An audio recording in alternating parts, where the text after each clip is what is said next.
Hi there. Can you hear me? Good morning. How are you? I have no complaints. How are you?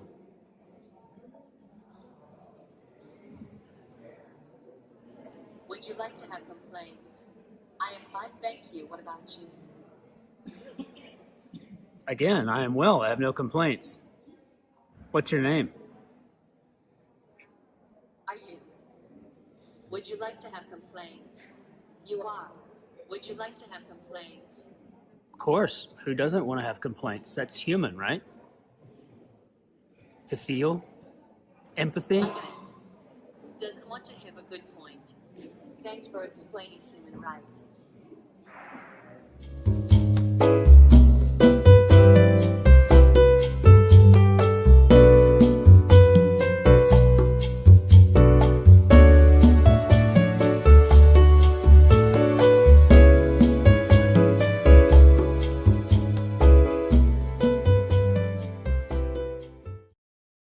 Welcome back to the Gentleman Bon Vivant.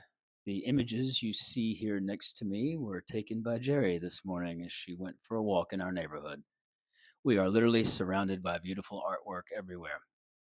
You are perhaps as well. And that's the topic for the day. You see, when I was about 13 years old, I was invited by a group of friends to attend a gallery opening in Fort Worth, Texas. It was a showing by a local artist, and the work included some black and white medium format photographs, portraits, various oil and acrylic abstracts. I was fascinated by what I was seeing. Incredible dimensions of color and texture and shadows and lights, perspectives I had not really encountered before ever. And it's such an intimate setting. I mean, I was moved. It was a revelation for me, an awakening. Truly, it was one of the most incredible moments in my life. At that point, I knew what I was. I knew I was an artist. But then something ugly took place in the form of a very well dressed man who had approached me. He was tall, he had long hair pulled back into a sleek ponytail. He was wearing a very stylish pastel colored sport coat and had a cocktail in his hands. He then asked me my opinion on the painting I was looking at there. I must have fumbled for a suitable response, but I had nothing adequate in my lexicon, or as Beowulf puts it, my word hoard. The answer I gave to him must have been provincial, simple at best. It's really cool, sir. Maybe it was more of a, I really like the colors. But whatever my 13-year-old response, he found it laughable and proceeded to mock me, albeit in a playful way, perhaps. But to say I was humiliated would be an understatement. Now, I did not let this red faced moment of terror and shame spoil my love for art. Instead, I resolved right then and there to make understanding art my passion. I resolved to develop an adequate vocabulary so that this type of encounter would never, ever happen again. And so it goes. In that moment in time, an artist was born, as well as an insufferable intellectual sesquipedalian, but the latter would be saved for any future encounters with the likes of the ponytail guy's ilk. Ponytail guy. Today, Gerri and I will discuss what it takes to understand art and even go over a few tips for better conversational engagements with those who run in artistic circles. So let's head on over to our corner and let's get ourselves set up. Hang on. And say then 1, 2, I think we're on in 3.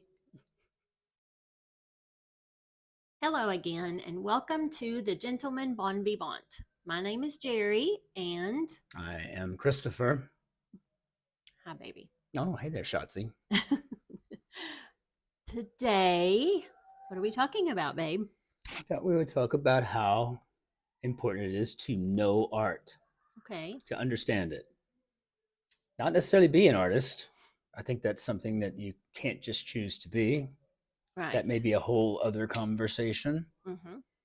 I can't stand it when I hear people say a whole nother conversation. It's a whole other conversation. I'm just taking and trying to create some sort of, whatever, like a whole new word out of a whole another. I mean, it just makes no sense. So, but we had put together a quick list, and again, as always, never rehearsed, because why would we do that to you? Yeah, why not? Yeah, present something prepared.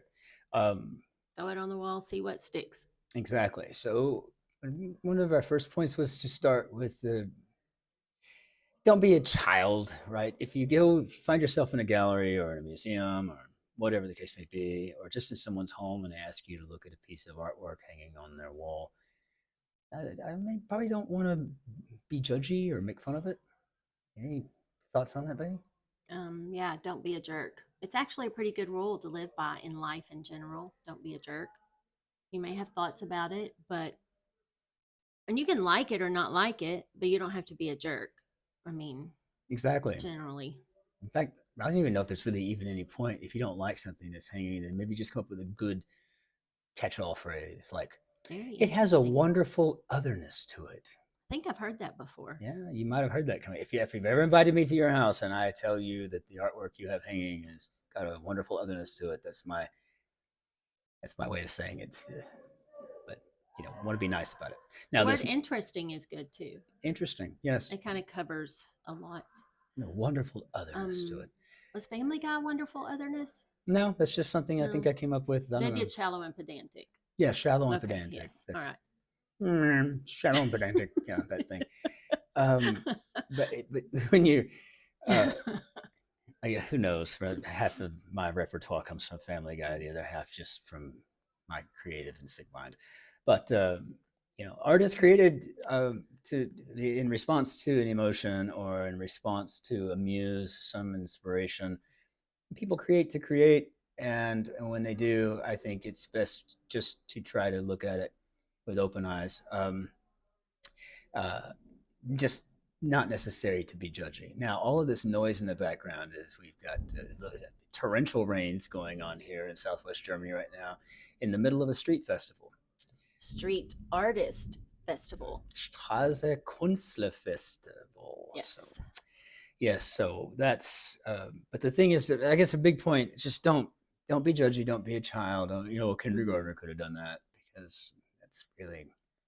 Well, it's kind of rude because you're not the artist, first of all.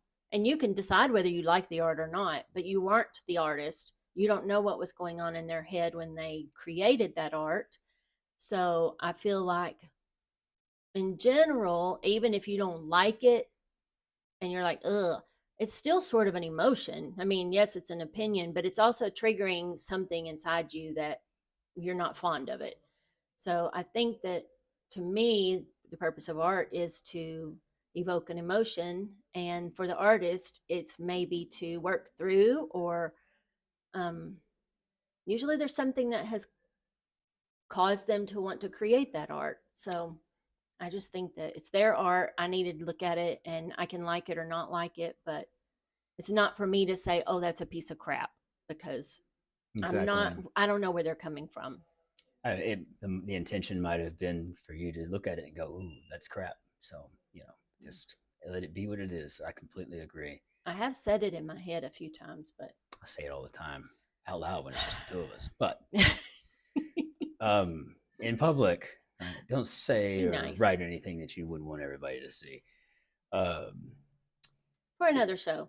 For another show, exactly. We'll deep dive into that later. I also think it's important that we speak in the language that we have available to us. I don't think we need to memorize, an art history reference book to be able to discuss what it is we're seeing. If we see colors dancing, marrying well, or fighting with each other, or whatever the case may be, discuss those things in your own words. It's okay. You don't have to be shallow and pedantic. It's not necessary. You can just talk about the things you see with the vocabulary that is available to you. If you find it difficult to describe something like that, then maybe that's your opportunity, to go back and readdress, maybe building more of a word hoard, just so that you can be more expressive, but nevertheless use the language that you're comfortable with. I mean, do we need? Is that needing expanding? Just use the language that you know to use. And really, what's sad is that what Christopher was talking about earlier, and saying that someone kind of laughed at him and it made him feel bad. Well, that was the language he had at his disposal at that moment. So it was really kind of rude of Yeah, I don't even know that the guy's other name. person. Yeah. Ponytail guy. Yeah. Ponytail guy. I thought that was mean. um, you only got 4 or 5 points here today, but I really wanted to talk also about the responsibility that every free citizen has to fight like hell against any form of artistic censorship. You know, it it's just, if you don't like it, don't look at it. If you don't Yeah. want your kids to see it, Don't expose them to it. keep an eye on Or, them. yeah, watch what they're doing. You know, Parenting, parent the parenting, children. parenting your children. Hmm. Um, so if you don't want your kids to hear it or what have you, then yeah, don't let them listen to it, right? And that's your call as a parent. Don't let them see it. Make sure you get a preview first before allowing your kids to go do something where they might be exposed to art. Something Terrible. that you don't personally approve of. Exactly. But So the thing is that if you censor it, it also means everyone else can't see that. And I or don't I don't think that's okay. I mean, there's a whole reason for, your First Amendment. And yeah, it's like, if just they because you don't want to see it, if you don't want to see it, don't go look at it. If you want to hear it, don't listen. If you don't want to read it, whatever form that art is taking, if you don't like it, you do not have to partake of it, but it doesn't mean someone else does not want to partake of it. So exactly. And I besides, think if that's they can fair. censor what you hate, then maybe they That's can right. censor what you love, right? That's right. That's where you have it's a very fine line, because it's the minute you take something away, that can backfire on you. Sure So can. you have to Exactly. better consider that. And that's true. Like, so, Mhm. but as it kind of segues into our fourth point that we were both pretty adamant about, is that in history, typically, whenever an Mhm. oppressive regime, dictatorship comes to power, the first people to go are the artists and the other intellectuals, right? Mhm. The intelligentsia, right? The literati. That's the first group that gets wiped out by and large. With they're considered dissidents or something, whatever. They're not. It Yeah, they're the first to go. So we've got to fight like hell against that. And just remember, in history, that's what happens. It's the artists, because the artists, the intellectuals, they speak the truth. They speak with a lens that they view the world with, right? That's their frame of reference, and it's important. And you know, we recently watched a movie. It was It's a series called Transatlantic. Transatlantic. It was That's a right. it was a great show, but it was during World War II. And it was a cast of people in Italy. Nope, Italy, France, France. Yes, France. France, Anyway, but the whole show is about they're trying to. They're rounding up artists. And and saving them from being rounded up. yes, yes, and in France, there's a little group that's trying to save them and get them out, trying to get them to other areas where that's not going to be a problem. But during the series, they actually have a character who plays Peggy Guggenheim. And I mean, it's a very brief discussion about her, but that was her thing. She wanted to go in and at least save the art. So she spent a lot of money and did some real good trickery getting some art out of France at the time, which And is some great because artists. she saved, yes, and some artists. So she saved a lot of art and artists. So lives. She saved lives. And so if you when we've spent a great deal of time in Venice, actually, but when we went to the Peggy Guggenheim Museum for the first time, one of her uh, one of her sayings is actually etched in marble on a stool, a park bench out in the viewing garden, and it literally says "Savor kindness, because cruelty is always possible later."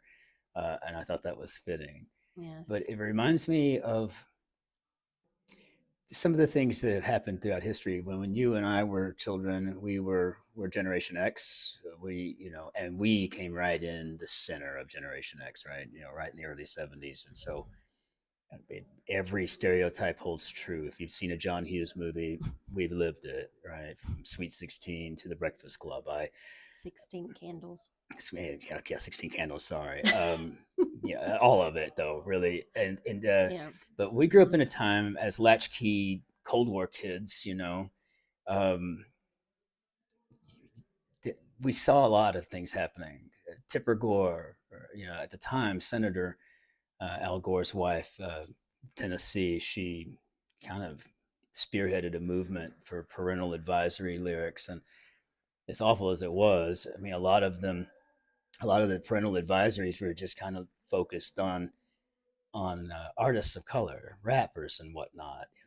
They talked about things like, well, there was that album, the song or an album I can't remember, called "Cop Killer," and they weren't going to have that. They wanted to ban it, and after that, they finally agreed to just throw a parental advisory lyric statement on there. But I mean, I always wondered, did anyone ever throw a parental advisory lyrics warning on Willie Nelson's version of "I Shot the Sheriff"? I mean, it seems so ridiculous to me. And more recently, and I think it's in Florida, where the statue of David from Michelangelo is no longer, you can't look at it in school because it's considered pornographic. Well, a teacher got in trouble, and I think she resigned for showing that in her classroom. Yeah. Which ended up, it was almost a good luck thing because then she got to go to Italy to see it.